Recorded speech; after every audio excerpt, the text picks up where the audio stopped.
Hey, it's your guy Tyrrell back with the interviews. In today's video, we're going to briefly analyze how Tammy Abraham's movement helped Chelsea bypass Newcastle's 5-4-1. When we break down the game and we do look at the board, like I said, we have Newcastle in the 5-4-1, and it was down to Chelsea's 4-3-3 to break them down and claim all 3 points. So when we look at Chelsea's overall shape, there wasn't really any surprises in terms of how they were going to go about their business, and it was similar to how they looked to approach their game against Sheffield United. There was balance out in the wider areas. You can look on the left-hand side, and you would see Timo Werner just in ahead of Fernandez and Manquillo. You would see Chilwell pushing higher up the pitch on that left touchline, and then Mason Mount would drop off a bit deeper, and we often saw him just ahead of Murphy. Whereas when you look to the right-hand side, you had Ziyech holding the touchline, you had James looking to push forward on the underlap, and if Ziyech pushed in a bit narrow, then you would see James pushing forward on the overlap. When you look at the midfield zone, Kovacic and Mount were in advanced positions beyond the Newcastle midfield bank. They were often in those pockets between the Newcastle wide players and the central midfielders. So with Kovacic and Mount between the lines, what you would often see was that Kovacic was looking to push forward towards Clark, and then Mount was often in a narrow position ahead of Murphy. Newcastle weren't worried about the threat of those players pushing into those advanced zones unless they were making runs in beyond the Newcastle backline, because that midfield battle should have seen Hayden and Longstaff stepping into the path of Kovacic and Mount, and then Joelinton dropping back to occupy Kante to ensure that he couldn't get on the ball. So with Chelsea lacking any creative option in that midfield zone and Newcastle allowing the Chelsea center backs to push forward, it was evident that Chelsea's only way to bypass this Newcastle defense would be a more direct approach. And when you look at the best chances that Chelsea created from open play, it involved Abraham's movement. When we look to the first example, we see Reece James free in a narrow position and he isn't stepped to by Saint-Maximin, and you have Kovacic dropping off in advanced position to pull out Lascelles and Werner goal side of Manquillo. That's where you see James clipping the ball over the Newcastle defense for Abraham, who signals for it in space behind Lascelles as he shifts laterally to pull out Fernandez. And as Abraham controls the ball with his thigh, Kovacic is already looking to push forward beyond Longstaff. Once Abraham brings that ball down to his feet, he attracts additional pressure from Lewis, but he's able to poke the ball between Lewis and Fernandez for Kovacic breaking towards the box, but he scuffs his first time effort over the net. Shortly after that, we witness Ziyech's passing combined with Abraham's movement. Zuma slides the ball across a narrow James for Ziyech on the right touchline, and we see Lewis not stepping tight.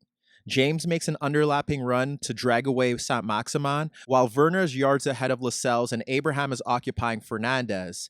Ziyech locates Abraham's run across Fernandez and opts to deliver the ball over Lascelles, who has to hold his position due to Werner's presence, for Abraham running across Fernandez to nod his effort on goal that Darlow pushes over the net, and that results in the corner kick that leads to Chelsea's opener. If we look to another example of Abraham's movement and Kovacic's running, we witness Zuma stepping into Newcastle's half, and Abraham is signaling for the ball across Lascelles as Ziyech occupies Clark and Kovacic is positioned beyond Hayden and Saint-Maximin between the lines. And as soon as Zuma clips the ball over Clark for Abraham, Lascelles does a good job in tracking that run, but you could see Kovacic breaking forward into the gap created by Abraham's movement beyond Longstaff. However, luckily for Newcastle, Abraham's back heel hits off Clark and that halts the play. Following a Chelsea transitional break, it's Werner breaking into the box and he's taking on Fernandez in left half space, and the Newcastle defender shows Werner the byline, and that's where you see Abraham initially asking for the pullback at the edge of the box. But as Werner cuts the ball to the outside, you could see Abraham beginning to adjust his run as he looks to peel off Clark's shoulder towards the back post. But when Werner fires a low effort through that 6-yard box, it's slightly overhit and it just evades Abraham.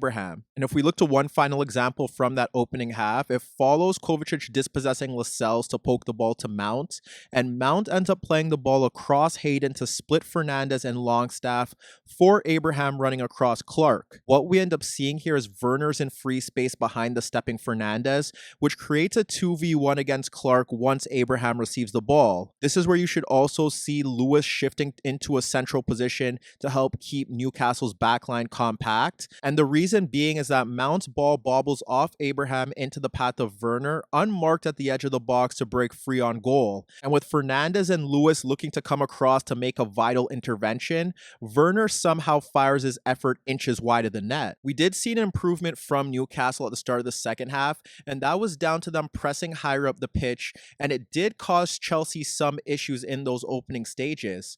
The manner in which they looked to press is that they had the wider players looking to step towards the center backs, Joelinton keeping his position on Kante, and then they had the wingbacks in Manquillo and Lewis stepping towards the Chelsea fullbacks.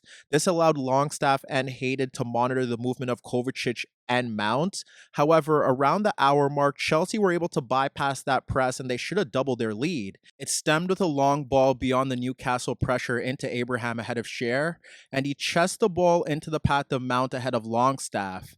This is where we also see Ziyech dropping off ahead of Clark into a midfield zone. Mount plays Abraham's chest down into Ziyech, which pulls Cher to the ball as Abraham breaks forward into space and Werner drifts centrally to drag out Fernandez. When Abraham receives the ball from Ziyech, Werner begins to arc his run across Fernandez as the center back has to shift across to apply pressure.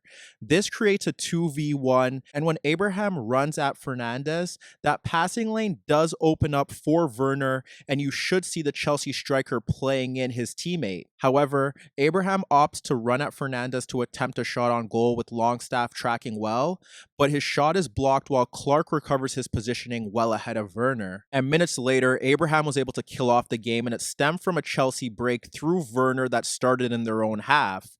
Werner carries the ball from the left channel, and you can see Abraham pushing forward beyond Lewis and Clark, who were caught in advanced position. The key to this move does involve Werner bypassing Longstaff and Fernandez with his dribbling at the halfway line, and that creates a 2v1 with Cher as Abraham continues his run towards the box, with Lewis attempting to recover his positioning. But unlike the previous scenario, Werner does slide the ball to Abraham breaking into the box, and he kills off the game for Chelsea. Hi everybody, thanks for watching, and subscribe here for your latest tactical analysis and daily commentary on the InnerViews show. And if that wasn't enough, don't forget you could find more organic, unfiltered soccer/football analysis on the InnerViews podcast, the best soccer/football podcast in the world, available on iTunes, Spotify, iHeartRadio, Spreaker, and any Android apps on your Android devices.